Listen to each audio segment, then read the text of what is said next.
Hello, hello, hello. And today I've got a really sore throat. I probably was snoring a lot during the night. Um, so it really hurts around there. And if you watched any of these videos over the past few days, you'll know that I got a bit croaky over the last couple of days. Um, yeah, so.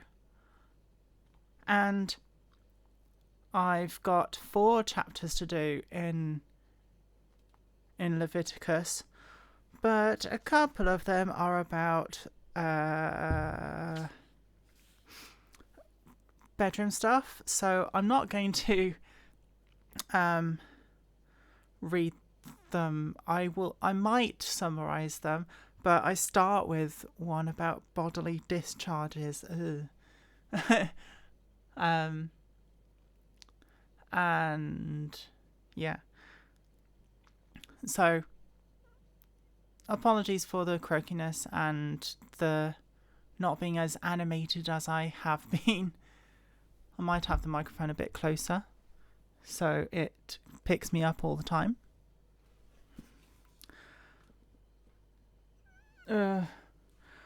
The law concerning bodily discharges.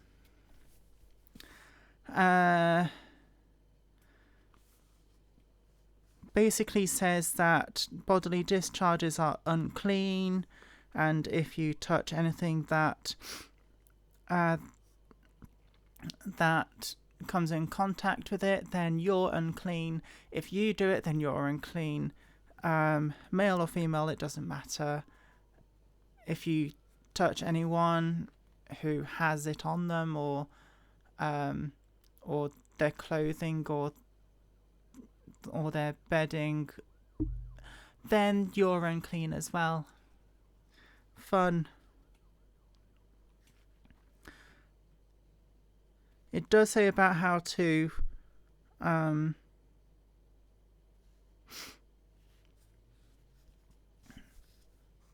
be cleansed, and that's going into the sacrificing of the animals, either as burnt offerings or as wave offerings, or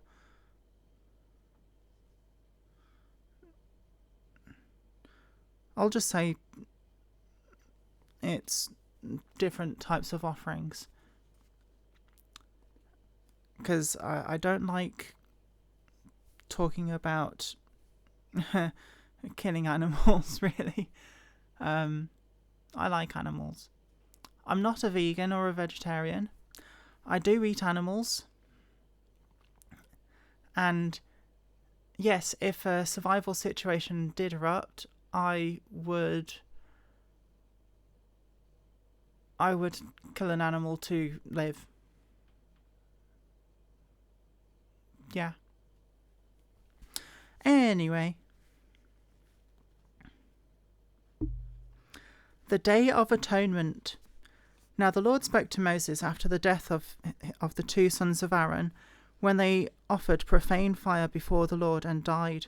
And the Lord said to Moses, "Tell Aaron, your brother, not to come at just any time into the holy place, inside the veil before the mercy seat which is on the ark, lest he die.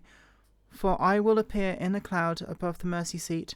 Thus Aaron shall come into the holy place with the blood of a young bull as a sin offering, and of a ram as a burnt offering, and he shall put the holy linen tunic and the linen shoulders on his body, and he shall be girded in the linen sash with a linen turban, and he shall be attired.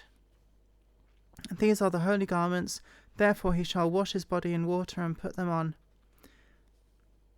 And he shall take from the congregation children of Israel 2 goats as sin offering, and 1 ram as burnt offering.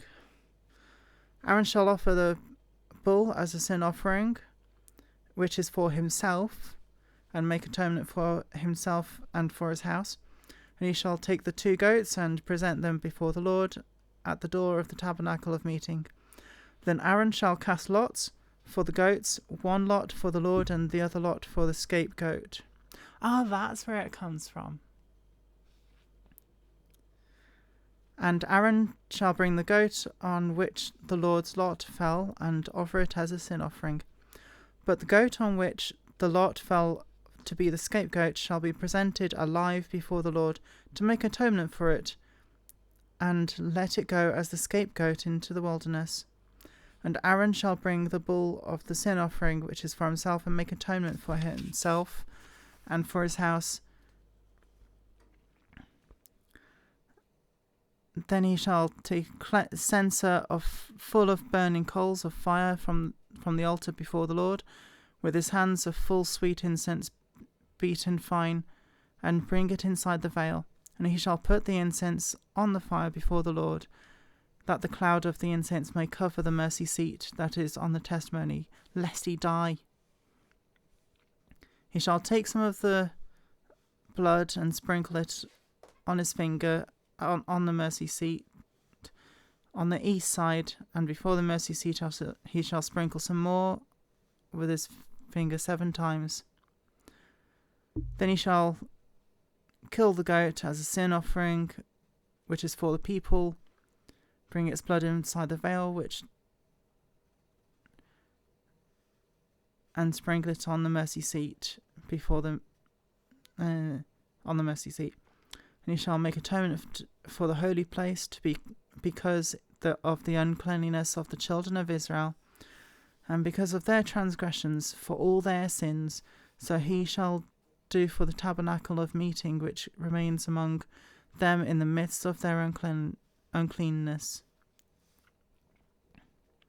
There shall be no man in the tabernacle of meeting when he goes in to make atonement in the holy place until he comes out, that he may make atonement for himself, for his household, and for the assembly of Israel. And he shall go out to the altar that is before the Lord, make atonement for it, and shall take some of the blood of the bull and some of the blood of the goat, and put it on the horns of the altar all around. Then sprinkle the blood 7 times, cleanse it and consecrate it for the uncleanliness of the children of Israel. And when he has made an end of atoning for the holy place, the tabernacle of meeting, and the altar, he shall bring the live goat.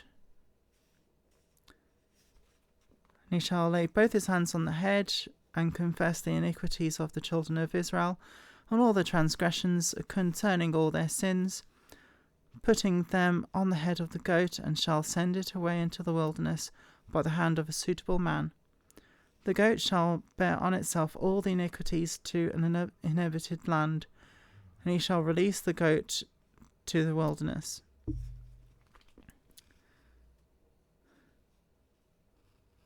This sounds a bit like what I read out a few days ago about the different sin offerings, but having a scapegoat that gets to run free sounds interesting.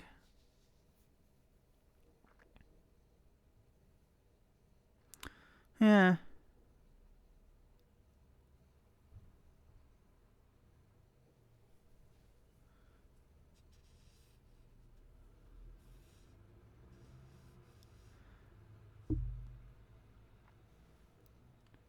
And for some reason my microphone keeps on wobbling. I don't know why.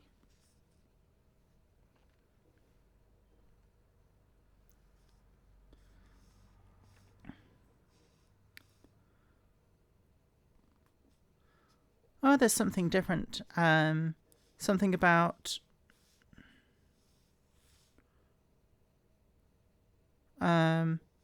making atonement on the 7th month, on the 10th day of that month.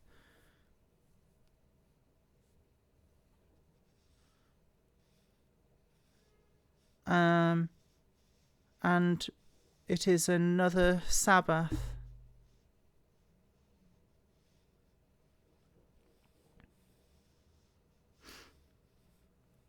Huh.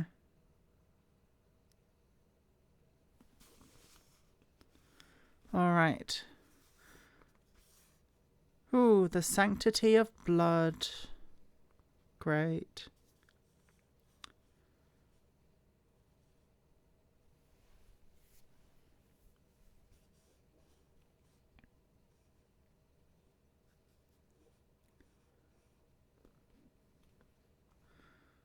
Okay. And the Lord spoke to Moses, saying, Speak to Aaron and his sons and all the children of Israel, and say to them, This is the thing which the Lord commanded them, saying, Whatever man of the house of Israel who kills an ox or lamb or sheep or goat in the camp, or who kills it outside the camp and does not bring it to the door of the tabernacle of meeting to make an offering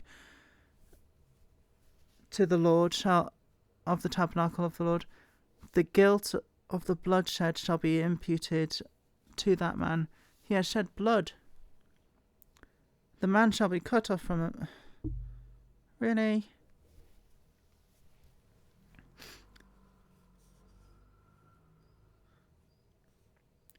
To the end that the children of Israel may bring their sacrifices, which they offer in open field, that they may bring them to the Lord at the door of the tabernacle of meeting to the priest, and offer them as peace offerings to the Lord.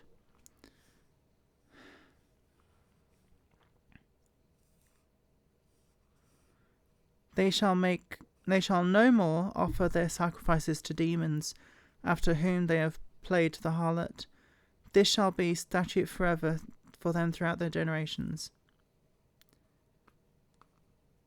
Also you shall say to them, Whatever man of the house of Israel or of the strangers who dwell among you, who offers burnt offering or sacrifice, and does not bring it to the door of the tabernacle of meeting to offer it to the Lord, that man shall be cut off from his people.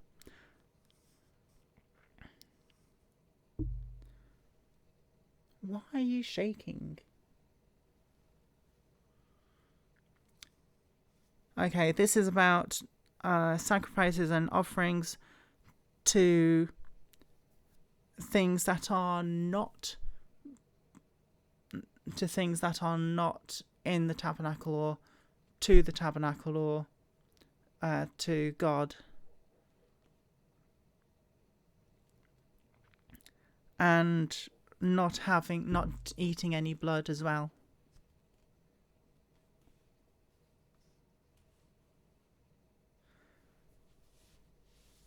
And you can't have strangers do that either. And the last chapter of this reading says about sexual morality. So it basically says, don't do it with any of your family, any of your extended relatives. Doesn't say how many times removed, but it definitely says any of your relatives.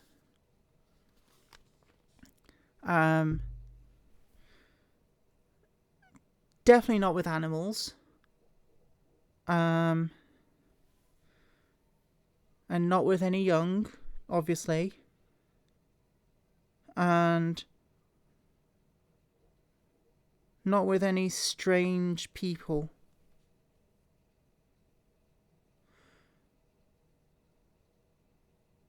Well,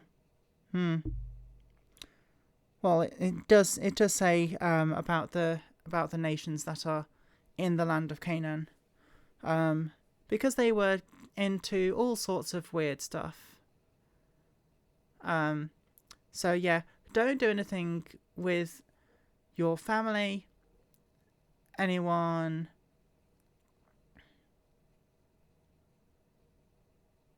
from the land of Canaan, anyone too young, or any animal, because all of them are abominations. Yay.